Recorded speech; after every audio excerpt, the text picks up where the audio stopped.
Things aren't great for the Charlotte Hornets right now, but it wasn't always like this. Just go back to November 21st. The Charlotte Hornets are about to play the Detroit Pistons. Two of their best four players aren't in the game. Unethical hooper Miles Bridges and sometimes a Laker Mark Williams won't even suit up. But that doesn't matter. The two young guns for the Hornets, Lamelo Ball and Brandon Miller, put on an absolute show. Both of them scoring over 35 points. They look like Kevin Durant at a nightclub, just continually hitting clutch shot after clutch shot, and this game was exciting. Lamelo Ball showed off his passing brilliance, in addition to getting into the lane at will and hitting tough step-back jumpers.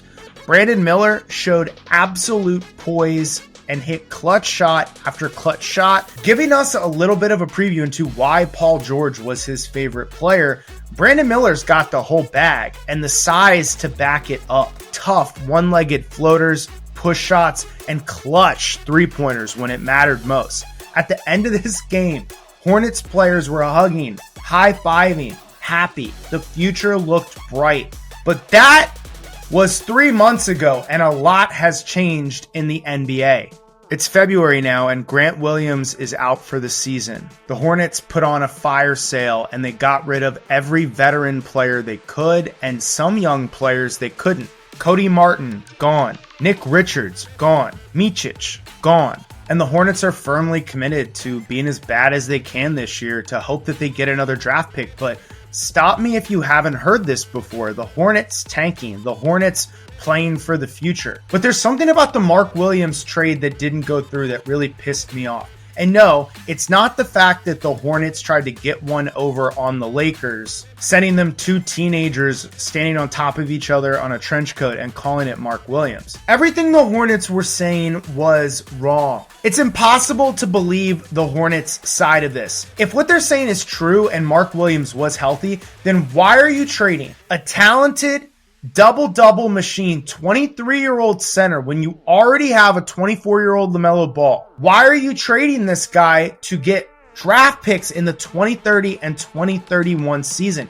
Hornets fans are tired of waiting. They haven't made the playoffs since the 2016 season. It's going to be coming up on a decade of not being in the postseason. The last time the Hornets were in the playoffs, Julian Newman looked like a good mixtape player. The last time the Hornets were in the playoffs, Donald Trump would run for president. The last time the Hornets were in the playoffs, Melo wasn't LaMelo, he was Carmelo. It was a different time. And speaking of LaMelo, the Hornets have a situation brewing. Lamelo Ball is a 23-year-old superstar that has been branded a loser. He's the ultimate pickup basketball player. This guy is the Michael Jordan of LA Fitness players. Lamelo Ball plays beautiful and weird and unfundamental basketball, and he's really damn popular. In fact, Lamelo just became the first player in NBA history to lead their category in All-Star fan votes and not make the team.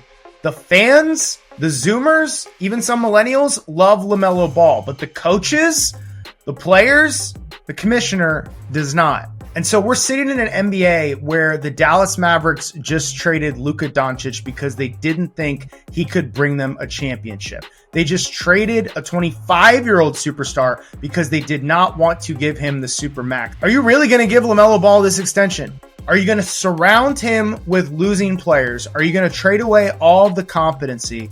And then LaMelo is going to be stuck in this Harlem Globetrotters style of basketball while never making the playoffs. If a team would trade Luka, tell me why they would give the Supermax extension to LaMelo Ball to go out and win 20-25 games every season. And we're not even talking about his ankles and if he can stay healthy. It's hard to tell because when you have a team that is committed to tanking, it's hard to tell how good these players are at basketball. Is LaMelo Ball really injuring his ankles every game and every quarter? Or are the Hornets looking for any excuse to sit their best players so they don't win games? Make no mistake about it. If LaMelo Ball was on the Miami Heat or the New York Knicks, he would have been an all-star this season.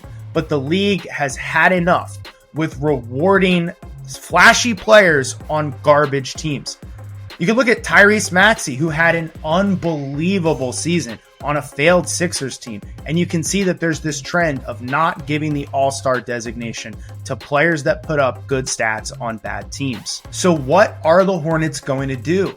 Are they going to extend a Lamelo Ball that they've never let play in real competitive basketball games? Or are they going to trade him and start the rebuild over again?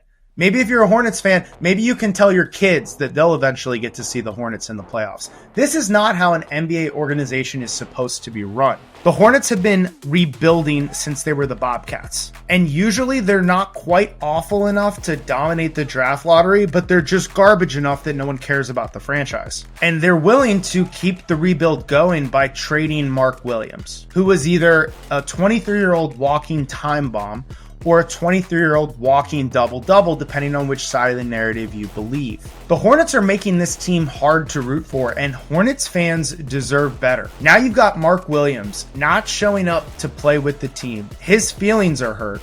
He's snip, snap, snip, snap. Do you have any idea what that does to a man? It's crazy that the Hornets were about to get more draft compensation trading Mark Williams to the Lakers than it took to get Luka Doncic. It really makes you question what the Mavs were doing. But that trade didn't happen. And so where are we now? We're kind of stuck in NBA purgatory, and that feels like the direction the Hornets are headed. Is one high draft pick, is Cooper Flagg on this team really going to change the fate of this franchise? I mean, on one hand, I'm excited about the idea of a healthy Brandon Miller, Lamelo Ball, and Cooper Flagg. Those are three talented, exciting young players. And maybe you put Mark Williams on crutches or stilts out there, and now you've got a fantastic four. If it wasn't hard enough to get excited and to root for this Hornets team, they don't even have the moral high ground. Are we really surprised that the Hornets tried to pull a fast one over on the Lakers, that their front office would be unethical when Miles Bridges is on this team? I believe in second chances, but it's really tough. It's tough to get excited about rooting for Miles Bridges. We don't have to go into it again. Miles Bridges, the basketball player, is a good basketball player. He can score pretty much at will. He's strong. He reminds you of a 90s player with his build and his physicality, but he still has an outside touch. He can even finish with the offhand. Miles Bridges, the basketball player, is great. He's kind of like P. Diddy, the musician. Great musician, bunch of hits, uncomfortable with the poster on my wall. And it's like, what are you going to give the fans if you're not going to give them a competitive team? You're not going to give them a clear path towards a rebuild. I guess give them veteran players with questionable moral backgrounds and domestic violence charges. It's a weird look, Hornets. But not everything is bad, because there's a few bright spots on this team. Lamelo Ball plays with joy. He really enjoys the game of basketball. Everyone out here is talking about analytics. Everyone out here is talking about defense. Lamelo Ball is just a kid on the playground, and when I watch him play, it puts a smile on my face. But I don't even think he's the most exciting thing on this Hornets franchise. I think that is Brandon Miller. The Hornets were absolutely trashed when they drafted Brandon Miller. As the player drafted after Victor Wembanyama, you're never going to have a great time with the fan base, but Brandon Miller has steadily improved since he came into the league. And in the modern NBA, he's about as good of a star player as you could ask for. Wide, he's an incredibly long player who's capable of getting in the passing lanes and playing excellent defense, and he scores at every level.